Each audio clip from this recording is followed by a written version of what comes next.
반갑습니다. 예, 한 주일 동안 잘 지내셨습니까?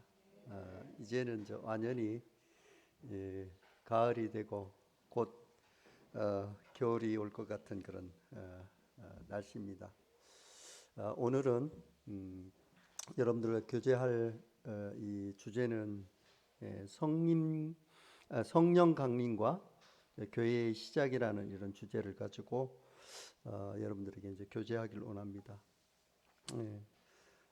그래서 이 하나님은 어떤 교회를 계획하셨는가 하는 거에 대해서 먼저 생각을 해보기를 원합니다. 그래서 이제 이 교회 하면은 한국말로 저기 이 한자인데요. 그래서 이제 가르칠 교회 이제 모일회인데, 그래서 이제 이 뜻대로 한다면 가르치는 모임 이런 뜻인데, 이제 좀 정확한 그런 표현은 아닌 것 같습니다. 그래서 영어로 하면 처치는 이제 주님께 속한 것, 이렇게 그런 의미를 갖고 있고요. 그 다음에 이제 이 원어로 보면 이제 에클레시아인데, 그 뜻은 어디로부터 이 불러냄을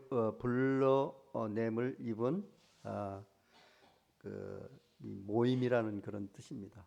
그래서 이제 교회라는 것은 에클레시아, 그래서 이 세상으로부터 냄을 입은 남을 입은 그런 모임이다, 그런 뜻이죠. 하나님의 이제 하나님께서 이제 어떤 교회를 이렇게 계획하셨는가 하는 것에 대해서 잠시 이렇게 살펴보면 여러 가지 이 말씀 구절을 우리가 찾아볼 수 있지만, 요한복음 2장에 보면 예수님께서 이제 성전에서 이렇게 장사하는 집을 만든 것을 보고 노군을 만들어서 이 성전 정화를 하게 되고, 그 다음에 예수님께서 뭐라고 말씀하시냐면 너희가 이 성전을 헐라 내가 사흘 동안 일으키리라, 이렇게 말씀하시고 계시는 것을 볼 수가 있습니다. 그래서 이제 이 기존의 이 종교주의, 형식주의, 율법주의로 이렇게 타락된 그런 신앙을 지적하면서 이 새로운 교회를 설계하시는데, 그 교회의 이 준비는 자신의 이 죽음을 기초로 해서 만들겠다는 것을 암시하고 있습니다. 그리고 여러분들이 잘 아다시피 마태복음 16장에 보면 이 베드로의 신앙 고백을 통해서 이 교회에 대한 이 말씀을 하시게 되는데, 거기에 보면 네 가지 정도의 요소가 있음을 보게 됩니다. 그래서 이제 이 첫 번째는 베드로의 신앙 고백 위에 교회를 세우게 되는데, 이 베드로가 고백한 것은 주는 그리스도여 살아계신 하나님의 아들이십니다라는 이런 신앙 고백 위에, 그래서 이제 이 바른 신앙 고백 위에 교회가 세워져야 된다 하는 것을 이야기하고 있고요. 이제 두 번째는 보면 내가 내 교회를 세운다, 이렇게 말씀을 하시고 계시는 것을 우리가 알 수가 있습니다. 그래서 교회는 주님이 세우시고 교회는 주님의 교회다 하는 것을 우리가 알 수가 있고요.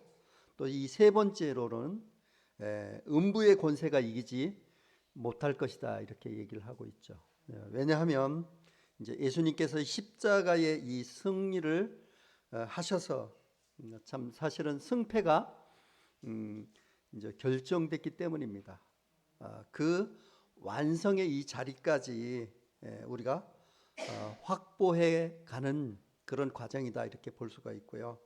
또 네 번째로는 보면 천국 열쇠를 주겠다, 이렇게 말씀하시는데, 이것은 천국 열쇠는 이 하나님의 이 말씀을 우리가 해석하고 이 말씀을 선포할 수 있는 이런 이 권한을 얘기하고 있는 것이죠.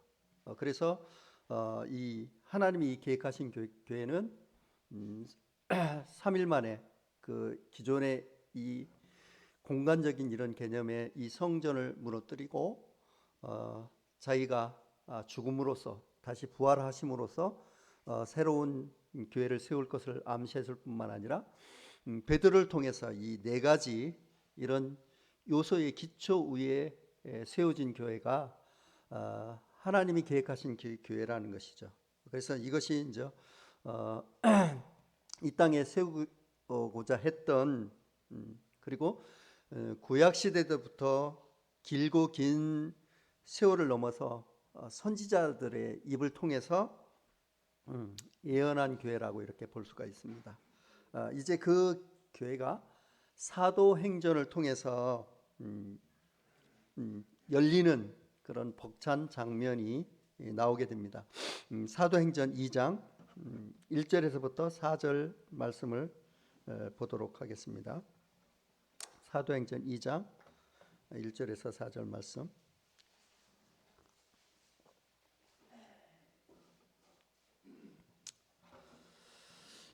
피셨습니까? 그러면 제가 봉독해 드리겠습니다.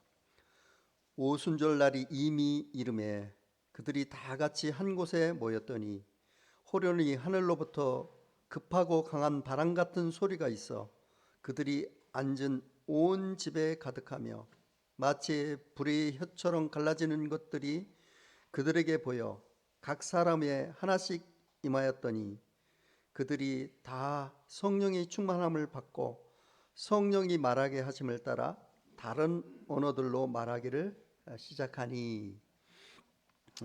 이와 같은 본문을 통해서 우리가 봤을 때 이제 먼저 오순절과 이 교회의 이 관계에 대해서 우리가 한번 먼저 살펴보도록 하겠습니다.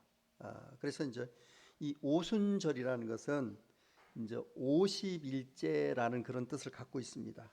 그래서 이제 이 유대인들은 1년에 3번씩 그 예루살렘 성전에 가야 되는데 그 절기가 뭐냐면 유월절, 여기서 얘기하는 오순절, 그리고 장막절. 그래서 이제 이 성인 유대인들은 1년에 이 3번씩 그 예루살렘에 가서 예배를 드려야 되는 거죠. 그래서 이제 이 오순절에 대해서 우리가 그 구약 성경에 어떻게 기록되어 있냐 하는 것을 우리가 한번 살펴보도록 하겠습니다.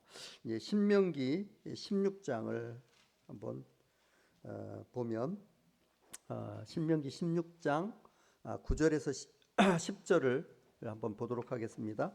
제가 읽어보도록 하겠습니다.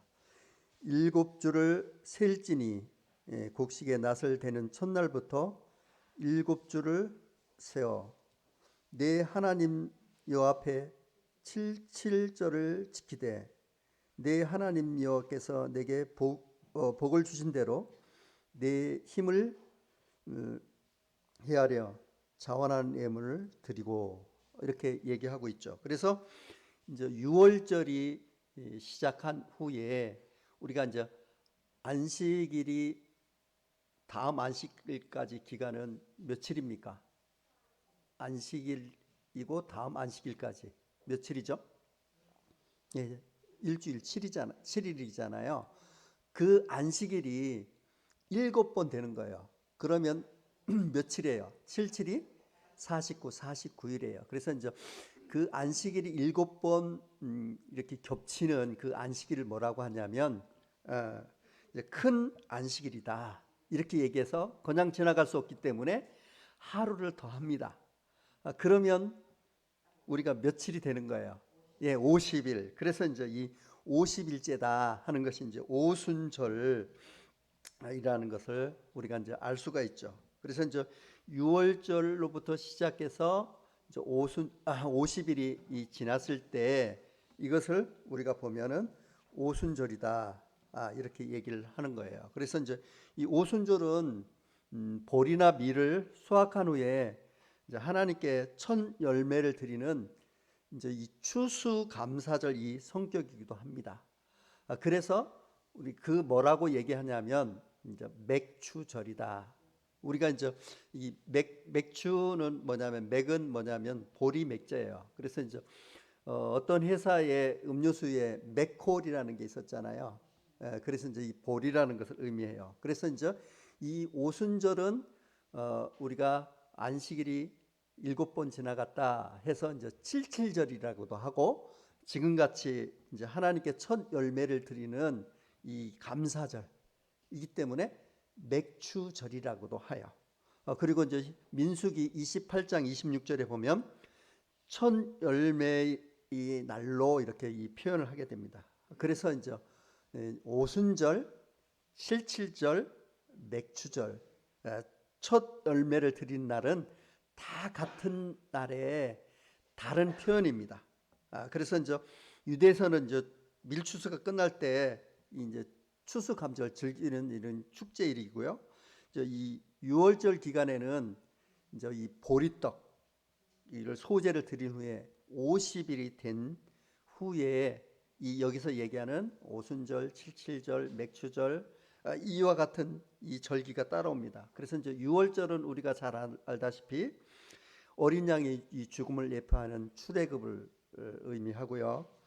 여기서 얘기하는 오순절, 맥추절은 예수님의 이 부활, 첫 열매를 의미합니다. 그래서 이제 오순절을 이렇게 지키려면 반드시 어떤 거하고 연관되어 있냐면 6월절을 우리가 연관되어 있습니다. 그래서 이제 오순절은 부활하신 예수님의 이 첫 열매 대신 예수님의 이 부활을 예표하는 이제 중요한 절기입니다. 그래서 이제 단순히 우리가 이 농사를 지어서 이제 하나님께 드린다는 그런 차원을 넘어서 이제 어린 양의 이 죽음과 예수님의 이 부활을 암시하는 그런 기간입니다. 그래서 이제 오순절은 예수님의 이 부활을 기점으로 해서 성령님이 오실 때까지 예고한 이 구약의 중요한 절기입니다. 그래서 이 본문에 보면 이제 오순절 날 누가 옵니까? 예, 성령이 오십니다. 이것은 말씀의 이 약속대로 오시는 것입니다. 그래서 이제 오순절 또는 칠칠절, 이 맥추절은 이제 이 교회의 새로 탄생이니까 이 생일이라고 볼 수가 있죠. 그래서 이제 예수 그리스도의 죽음과 부활을 기초로 하여서 이 땅에 교회가 이제 태어나는 이제 영적인 이런 상징을 담고 있는 이 중요한 날이죠. 그래서 이제 지금까지 오순절과 이 교회에 대해서 어떤 영적인 연관성이 있는가 하는 것에 대해서 이렇게 이 말씀을 드렸고요. 다음은 성령과 교회에 대해서 말씀을 드리길 원합니다. 두 번째, 성령과 교회. 그래서 왜 성령님이 교회의 이 탄생과 함께 교회의 이 공동체에 임하게 되었는가 하는 것이 우리가 이제 의문을 가질 수 있겠죠. 그래서 이제 먼저 창세기 2장 7절을 보면 여호와 하나님이 땅의 흙으로 사람을 지으시고 생기를 그 코에 불어넣으시니 사람이 생명이 된지라라는 우리가 잘 아는 말씀 있잖아요. 그래서 이 하나님께서 천지 만물을 지으실 때 모든 것은 그냥 말씀으로 창조하셨습니다. 그런데 유독 인간만큼은 어떻게 돼요? 하나님께 손을 대셨다는 것을 우리가 알 수가 있습니다. 그래서 이제 이 생기를 그 코에 불어넣으시니 사람이 어떻게 돼요? 생명이 되었다. 이게 살아있는 영이라는 거죠. 이것은 다른 말로 하면 이제 하나님의 온전한 형상이다 이렇게 얘기하는 거죠. 그래서 이제 에덴 동산에 살게 하면서 딱 하나의 이 조건을 걸고 하나님의 이 통치 아래, 하나님의 이 질서 아래, 이 하나님의 이 명령을 지키며 이 온 땅을 다스리는 왕으로서 우리 이 조상 아담을 왕으로 임명해 준 것입니다. 그런데 불행하게도 여러분들이 잘 알다시피 사탄의 유혹에 의해서 하나님의 이 질서와 명령이 이제 깨어져 버리고 하나님과 관계가 끊어져서 하나님의 낯을 피해서 아담이 이제 숨게 되죠. 그리고 창세기 6장을 보게 되면 1, 2, 3절 중에 우리가 한번 볼까요? 창세기 6장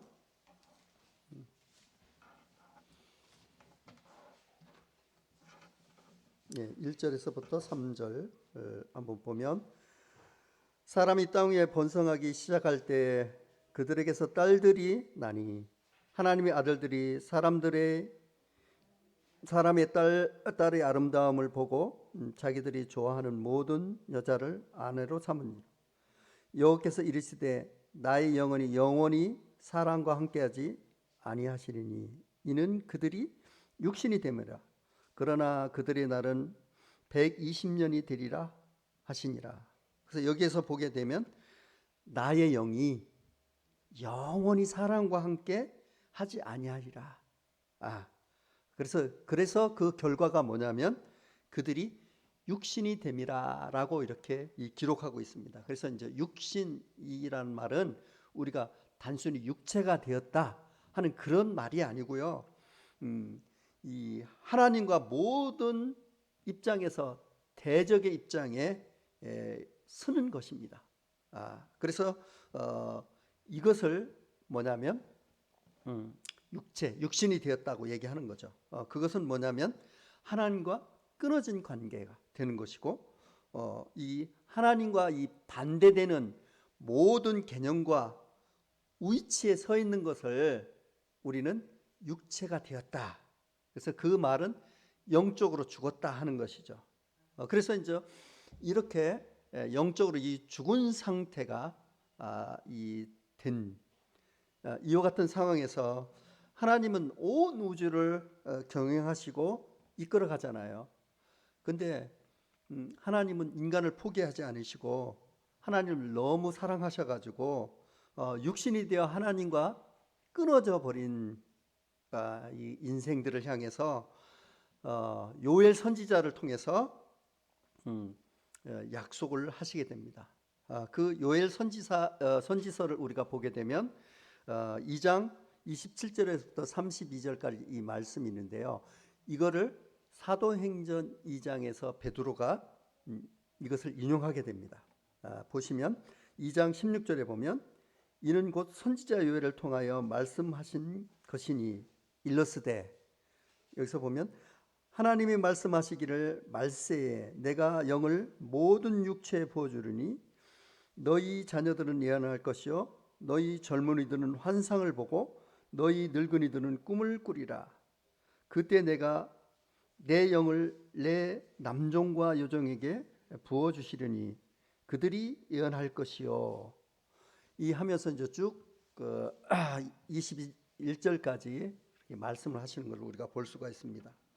그래서 여기서 보면 육체가 되어서 이 죄악으로 인해서 하나님과 끊어져 버린 인생을 이제 방치하지 아니하시고 이 요엘 선지를 통해서 이 영을 부어줄 것을 얘기하고 있는데, 여기에서 보면 17절에 보면 하나님 말씀하시기를 말세에 이렇게 얘기하잖아요. 그러면 이 말세에 대해서 우리가 조금 정리할 필요가 있습니다. 그래서 이제 이 말세는 어떤 어떤 그 날을 이렇게 얘기하는 것이 아니고 예수님이 이 땅에 오심으로부터 이 말세가 시작된 거예요. 그러니까 이 말세하면 예수 그리스도가 이 땅에 오셔서 지금까지 이 기간에 속한 것이 말세이다. 성경에서 기록하는 말세. 그래서 우리가 말세지말 이렇게 얘기하잖아요. 그 예수님이 오셔서 지금까지 이 기간 중에서도 거의 끝나는 지점. 그래서 우리가 말세지말이라고 얘기를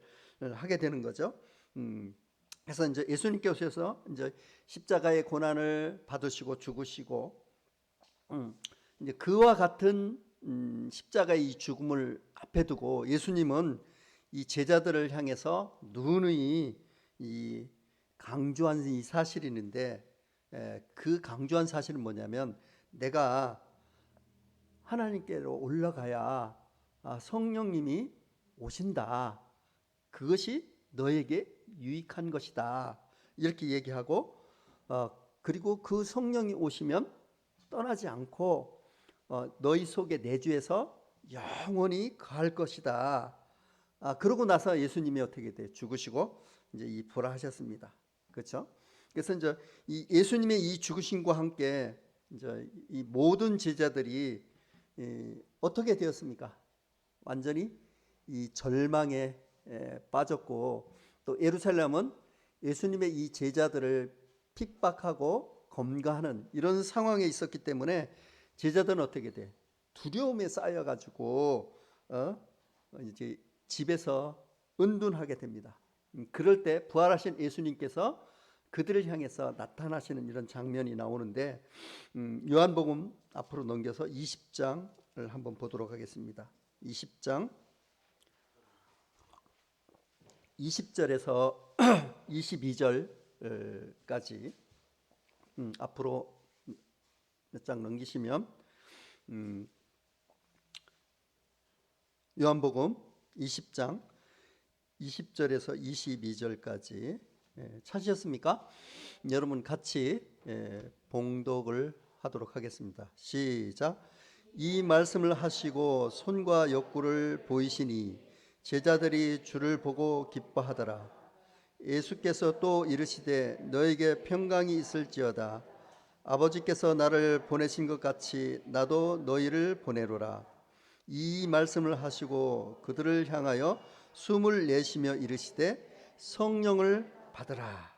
이렇게 그들을 향하사 숨을 내쉬고 성령을 받으라. 이렇게 얘기하고 있죠. 그래서 이 성경에서 보면 하나님이 숨을 쉬는 장면이 딱 2번 나오게 됩니다. 그래서 이 첫 번째는 창세기 아까 읽었던 2장에서 보면 인간을 흙으로 빚어가지고 그 코에 하나님이 생기를 불어넣은 거, 그것이 이제 숨을 쉬는 거거든요. 느하흐, 숨을 쉬는 거고, 그 다음에 이제 이 2번째 이것이 보면 여기서 보면 이 말씀을 하시고 그들을 향하사 숨을 내쉬며 이르시되 성령을 받으라. 여기서 창조주 하나님 예수 그리스도께서 숨을 쉬십니다. 이 숨을 쉬시는 장면이 성경에서 어떻게 돼? 딱 2번이 이루어지게 되는데, 이때 숨을 쉬면서 뭐를 받으라고 했죠? 성령을 받으라. 그래서 이제 이 성령님이 오셔서 우리의 인생에 하시는 역사는 우리는 살리는 역사입니다. 영적으로 이 죽었던 영혼들을 향해서 성령님이 뭐를 하시냐면 눈을 열어서 어떻게 돼요? 예수 그리스도를 구주로 고백해 하시는 역사입니다. 그런데 이 성령이 오순절 날 전까지는 어떻게 돼요? 오셨다가 떠나가는 이와 같은 일들이 일어나게 된 거죠. 그러나 오순절을 이제 정점으로 해서 이 땅에 오셔서 성도와 어떤 교회에게 영원히 내주하고 계시는 것입니다. 그래서 오셨다 떠나지 않으십니다. 구약 때는 어떻게 돼요? 왔다가 떠나는 이런 장면을 우리가 이제 볼 수가 있습니다. 그래서 진짜 성경에서 그렇게 말씀하시고 있는지 한번 보도록 하겠습니다. 요한복음 16장 14장 찾으셨어요? 요한복음 14장 17절 찾으시면 같이 한번 읽어보도록 하겠습니다. 시작. 그는 진리의 영이라 세상은 능히 그를 받지 못하나니 이는 그를 보지도 못하고 알지도 못함이라. 그러나 너희는 그를 아나니 그는 너희와 함께 거하시며 또 너희 속에 계시겠습니다. 우리와 함께 계시고 우리 속에 거하는 거죠. 그렇게 분명히 예수님께서 말씀하시고, 또 이 16절에 보면 같이 한번 또 읽어보도록 하겠습니다. 16절. 내가 아버지께 구하겠으니 그가 또 다른 보혜사를 너에게 주사 영원토록 너희와 함께 하리라. 그래서 오셔가지고 우리와 내 속에 내주하시고 어떻게 영원히 함께 하는 거죠. 그래서 이 신약 성경에서는 성령이 오셔서 이 구원받은 자들에게 어떻게 한다고요? 영원히 내주하는 것입니다. 여러분들 성령 받으셨어요? 그러면 성령 받은 거 어떻게 아실 수 있어요? 느낌도 없는데, 나는 의사도 없는 것 같은데, 우리가 어떻게 성령을 받았냐면, 예, 성령님 나에게 어서 오시옵소서 이렇게 간절히 기도하고 우리가 하나님께 구해서 성령 받는 것이 아닙니다. 뭘로 증명할 수 있냐면 내가 예수 그리스도를 구주와 주로서 영접한 거야. 예. 그래서 이 영접한다는 것은 성령님의 역사 없이는 절대로 고백할 수 없다. 이 성경은 이것을 증언하고 있는데 우리가 고린도전서 12장 3절에 보게 되면 성령이 아니하고는 성령으로 아니하고는 누구든지 예수를 주라 시인할 수 없다. 이렇게 얘기하는 거예요. 그래서 이제 이렇게 성경에서 증언하고 있는 거죠. 이렇게 예수님을 구주와 주로 영접했다면 여러분 속에 성령님이 내주하신다. 어떻게? 영원히. 이것을 뭐라고 하냐면 성령 세례다 하는 거예요. 우리가 구원 받을 때 성령 세례를 받는 겁니다. 그렇죠? 그래서 이 성령 세례는 여러분 구원은 한 번 받고 또 두 번 받고 할 수 있어요, 없어요? 없죠. 그래서 이 성령 세례는 딱 한 번만 이루어지는 사건입니다. 그래서 이 오순절에 이 120명의 이 성도들 제자들에게 성령이 임하셨다는 것은 뭐냐면 죽었던 영혼들에게 생명을 부여하는 사건입니다. 그리고 새로운 공동체의 탄생, 그것이 뭐다? 교회라는 것입니다. 교회는 건물이 아니라는 걸 여러분들 잘 알고 있죠. 이 처음 교회가 이 탄생할 때 어떤 사건과 어떤 징표가 있었는가 하는 것은 우리가 이제 붙들어야 할 참 중요한 메시지입니다. 그래서 이제 이것을 어떻게 해석하느냐에 따라서 영 달라지는 방향으로 갈 수 있기 때문에 그렇습니다. 그래서 이제 이 오순절 성령님의 역사는 예수님의 이 십자가 구원 사역을 마치시고 3일 만에 부활하셔서 전 인류에게 영생을 주실 문을 활짝 열어놓았기 때문에 이미 완성되었기 때문에 성령님이 오신 것입니다. 그래서 이 사도행전 2장 내용은 이 하나님의 약속에 따라 성령님이 오신 것이지 우리가 기도해서 갑자기 받는 것이 아니다 하는 것을 우리는 알아야 됩니다. 예수님이 이 땅에 오신 일이 반복될 수 있나요, 없나요? 예수님은 다시 이 땅에 오실 필요가 있겠어요, 없겠어요? 없죠. 그래서 예수님이 이 땅에 오신 것이 반복될 수 없는 것처럼 이 성령님이 처음 이 세상에 임한 것도 반복될 수 없는 유일한 사건이다 하는 거죠. 그런데 오순절 개통 이 사람들은 방언이나 체험을 강조하기 위해서 이 사도행전 2장의 이 말씀이 반복된다고 가르칩니다. 그래서 자기들이 판 함정에 빠져서 자기들이 끌려가는 것이죠. 이 성경을 바르게 읽으면 한번 성령이 임하시면 끝나는 역사지 반복되는 역사가 아니라는 것을 잘 알 수가 있습니다. 그리고 주님이 말씀하신 것처럼 한번 임하신 성령은 이 세상 끝날 때까지 떠나지 않고 구원받은 자와 함께 어떻게 돼요? 함께 한다. 우리가 성경을 읽어봤잖아요. 이 성령 또 이 강림 사건은 약속에 의해서 이루어진 사건이요. 예수님의 구속 사역이 완성됐기 때문에 뒤따르는 사역이지 갑자기 일어난 사건이 아니라는 것입니다. 사람이 간절히 사모하기 때문에 일어난 사건이 아니라 분명히 약속에 의해서 이루어진 단회적인 사건이라는 것을 우리는 기억해야 됩니다. 그리고 우리가 보면 예수님이 잉태하는 이 장면에 성령님이 함께 하시고요. 또 예수님이 공적인 사역을 할 때, 침례를 받았을 때 예수님 위에 성령님이 비둘기같이 임하게 되는 것을 우리는 알 수가 있죠. 그럼 교회가 예수님의 뭐죠? 예수님의 몸이잖아요, 교회가. 그래서 이 예수님의 몸인 교회도 성령의 인재와 함께 어떻게 돼요?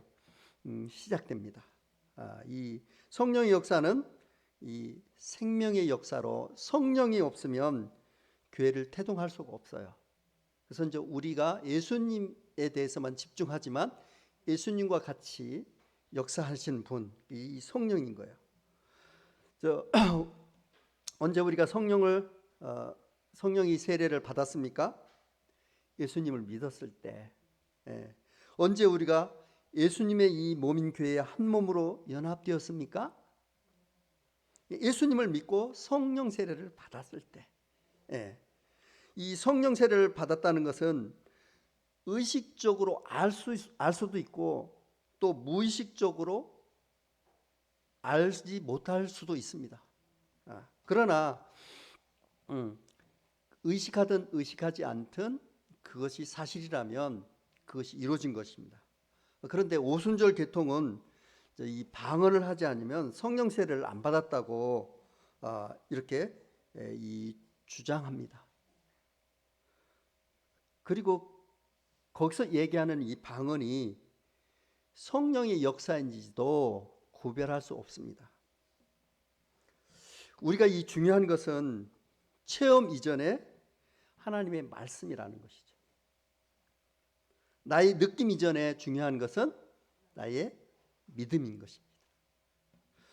그리고 그와 같은 어떤 체험이나 뜨거운 것이 영적 성숙을 의미한다고 얘기합니다. 오순절 계통 사람들은 중생할 때 성령을 받지만 그것만 가지고는 어떻게 돼요? 어린애와 같은 사람에 해당된다는 거예요. 그래서 나중에 다시 성령 세례를 받아야 한다. 그래야 성숙한 크리스찬이 될 수 있고 또 영적으로 어른이 된다고 주장합니다. 그렇다면 여러 가지 이렇게 우리가 논증을 할 수 있지만 성경을 통해서 우리가 보게 되면 고린도 교회 이 성도들이 방언을 가장 많이 한 성도들이죠. 그리고 예언도 하고 통역까지 했습니다. 그러나 그들이 다른 교회 신자들에 비해서 제일 영적으로 떨어진 육적인 사람인 이유가 어디에 있습니까? 고린도 교회가 방언도 많이 하고 예언으로 통역을 했지만 이 오순절 계통이 얘기하는 대로 그것이 사실이라면 이들은 엄청 성숙해야 되는 그런 사람이었지만 가장 어떻게 영적으로 어린 상태에 머물렀던 이 교인들이 고린도 교회 성도인 것을 우리는 알 수가 있습니다. 그래서 이 성령의 이 열매에 의해서 성숙한 성도가 되는 것이지 또 그 다음에 이 성령의 은사에 의해서 성숙한 성도가 되는 것은 아니라는 것을 우리가 알 수가 있습니다. 그리고 은사를 받아서 이 활동하다가도 많은 사람들이 쓰러집니다. 그 이유가 어디에 있습니까? 많은 전도자, 사역자들이 왜 쓰러집니까?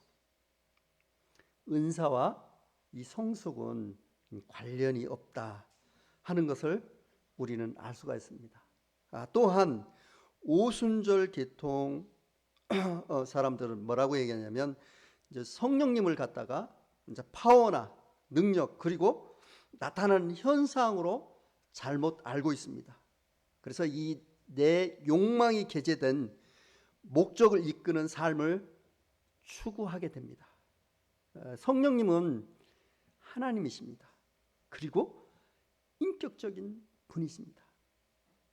그래서 우리 성령님은 우리가 순종해야 될 길이 대상이지 나의 기도를 들어주는 어떤 수단으로 생각하는 우를 범하면 안 된다 하는 것을 말씀을 드리고 싶습니다.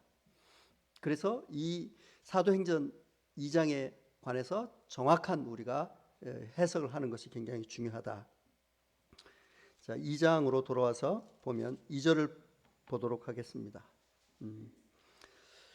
호련히 하늘로부터 급하고 강한 바람 같은 소리가 있어 그들이 앉은 온 집에 가득하며, 여기서 보면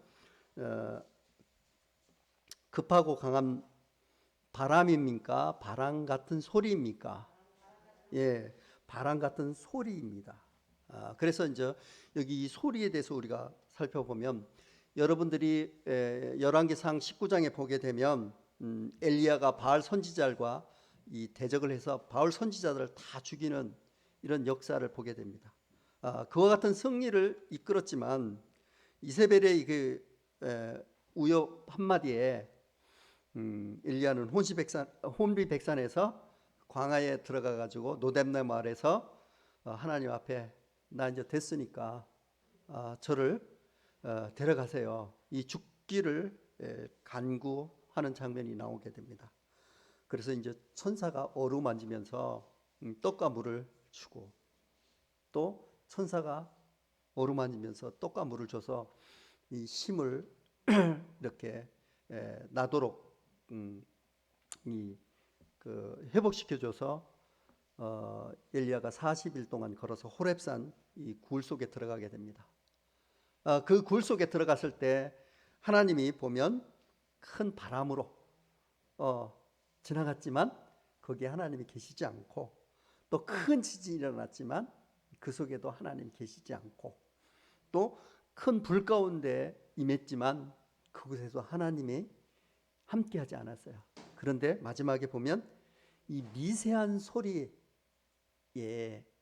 하나님이 함께하시면서 이 엘리야가 이 하나님 앞에 나오는 이런 장면을 볼 수가 있습니다. 그래서 이 미세한 소리는 히브리어 원문으로 보게 되면 신이 돌을 쪼는 소리, 이렇게 이제 정확하게 기록되어 있죠. 그래서 이 톡톡톡 이렇게 돌을 쪼는 소리인데, 이 성경에서 신이 돌을 쪼는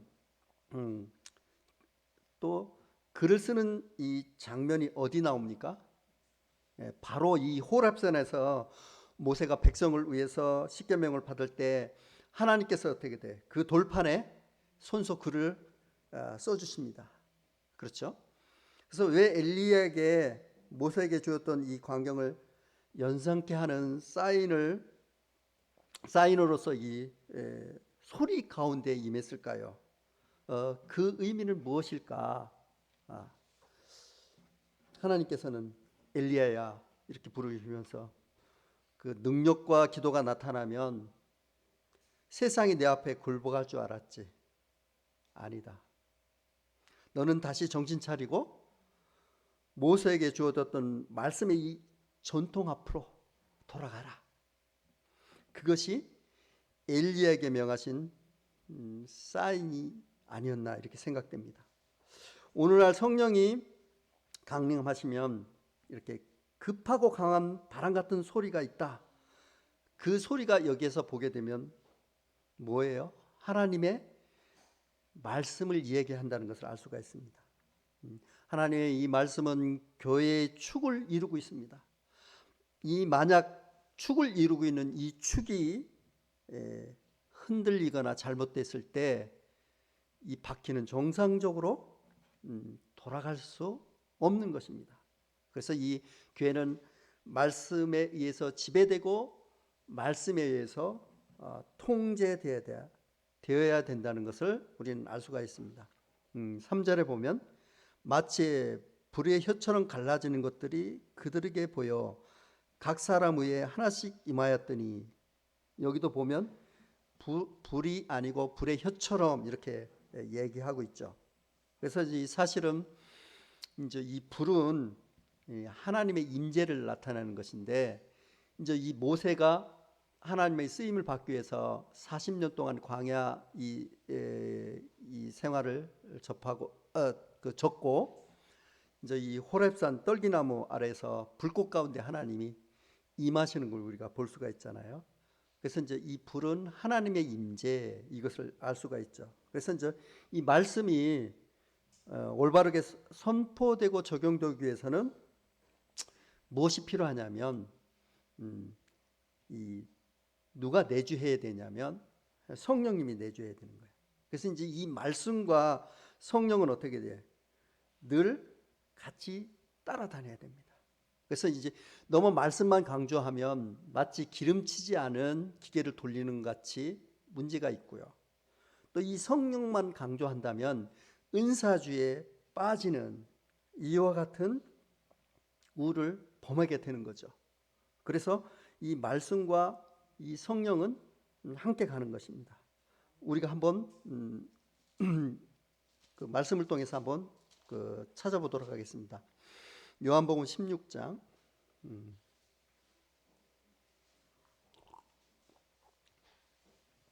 요한복음 16장 13절에서 14절을 한번 보도록 하겠습니다. 자, 찾으셨으면 같이 읽어보실까요? 13절. 그러나 진리의 성령이 오시면 그가 너희를 모든 진리 가운데로 인도하시리니 그가 스스로 말하지 않고 오직 들은 것을 말하며 장래를 너에게 알게 하시리니 14절. 그가 내 영광을 나타내니 내 것을 가지고 너에게 알게 하셨습니다. 여기서 보면 말씀은 이 성령과 함께 역사하죠. 그리고 성령은 말씀의 이 통제를 받게 되는 것을 우리가 볼 수가 있습니다.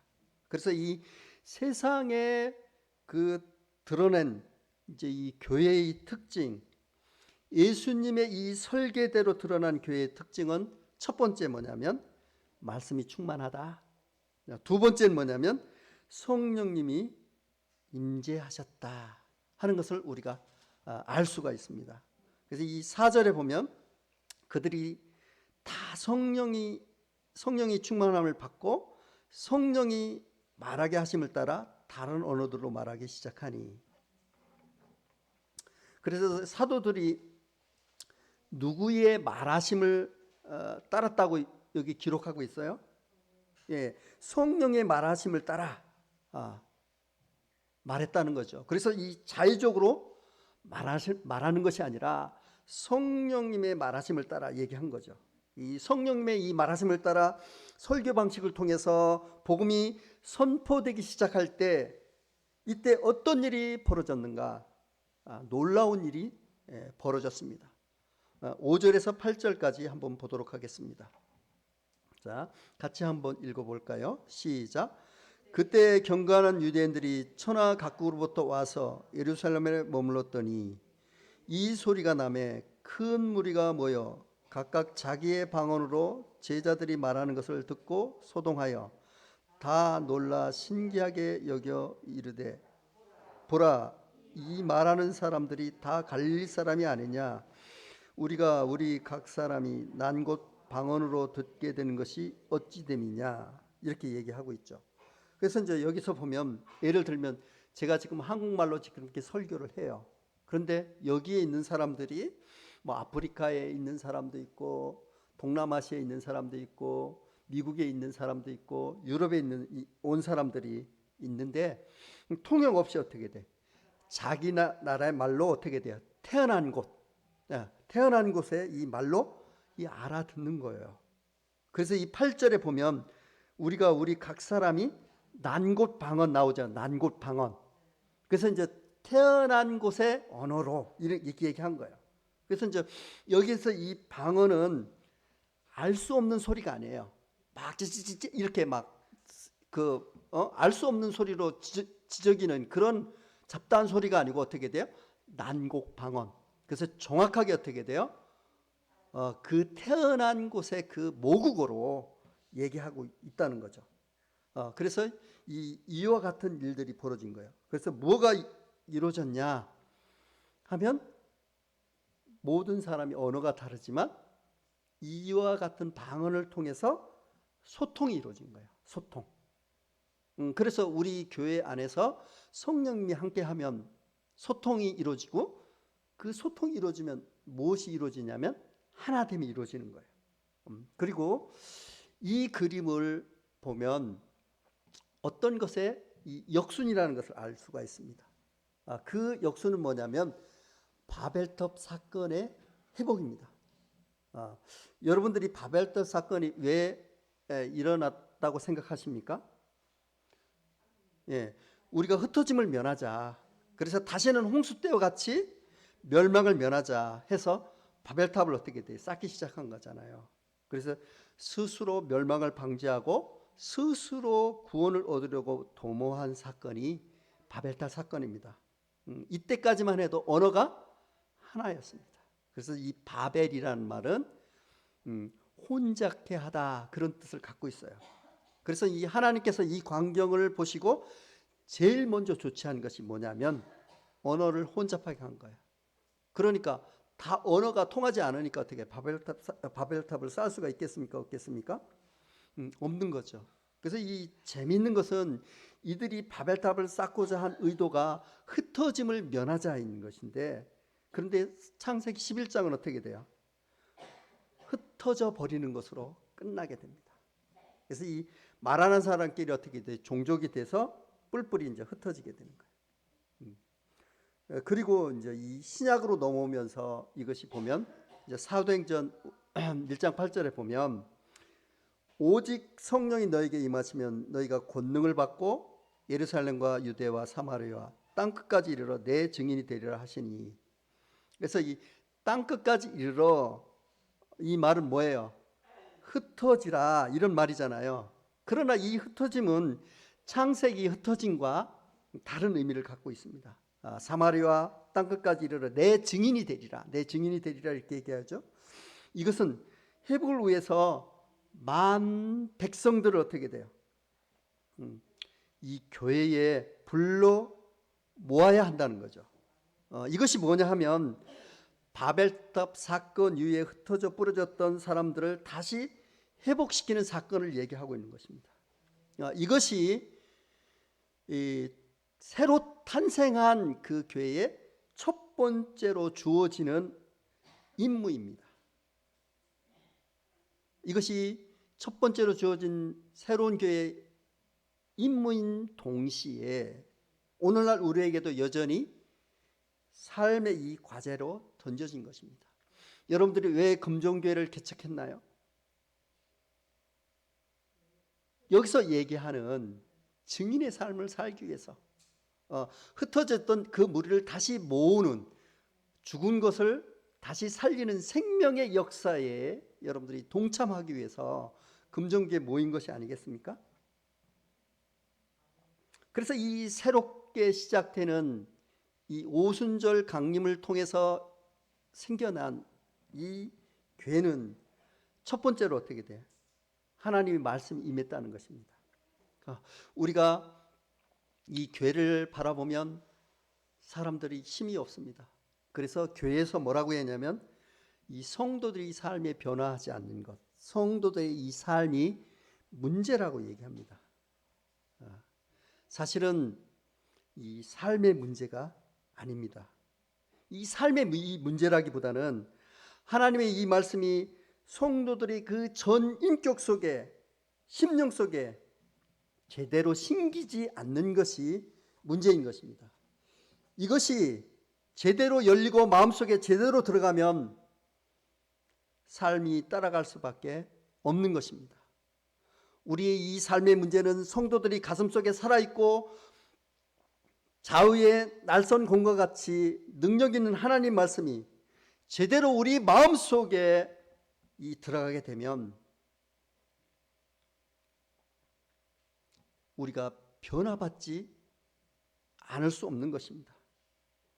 증인의 이 삶을 살려면 의지 이전에 말씀으로 채워야 됩니다. 우리가 이 금종교회를 개척한 그 목적을 이루려고 한다면 어떤 사람이 그것을 이루어주는 것이 아니라 성경의 이 말씀에 창념할 때, 그 말씀이 내 마음을 적실 때, 그 말씀이 내 마음을 적셔서 그것이 밖으로 나올 때 그것이 가능한 것입니다. 말씀이 제대로 들어가면 그 말씀이 살아있고 운동력이 있기 때문에 반드시 변화와 새로운 삶의 형태가 나타날 수밖에 없는 거죠. 이 두 번째는 성령이 임했다는 것입니다. 성령을 받아야 그리스도인입니다. 교회는 성령님의 인도를 받아야 합니다. 성령이 없는 공동체, 이것은 하나의 이 조직이고 단체일 뿐이지 그것은 교회가 아닙니다. 사실 이 수많은 이 교회들이 성령님의 인도하심과 말씀의 이 권위 앞에 서지 않기 때문에 형태는 교회 형태를 유지하지만 실상은 교회가 아닌 것입니다. 하나님의 그 말씀 증인된 삶을 하나도 살지 못하는 것이죠. 마치 예수님이 성전을 향해서 노끈으로 책찍을 만들어서 성전을 정화하면서 내가 이 성전을 헐라 내가 3일 만에 다시 세우리라, 이와 같은 그 말씀이 다시 이 땅에 있는 교회에 임해야 되는 그런 상황에 있는 것입니다. 그래서 이 성도와 교회는 성령님의 임재를 경험해야 됩니다. 그 받은 말씀을 성령의 이 권능에 힘입어 주님이 오시는 그날까지 땅끝까지 이 비밀된 복음을 증거해야 됩니다. 그래서 다시 흩어진 백성들이 돌아오는 귀로의 역사를 봐야 하는 것입니다.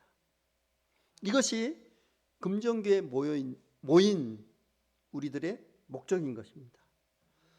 이와 같은 이 성령의 이 강림과 이 교회의 시작을 우리가 보면서 이와 같은 사명이 새롭게 시작되는 한 주 동안 우리가 묵상하고 그 말씀에 순종하는 그와 같은 역사가 우리들에게 일어나기를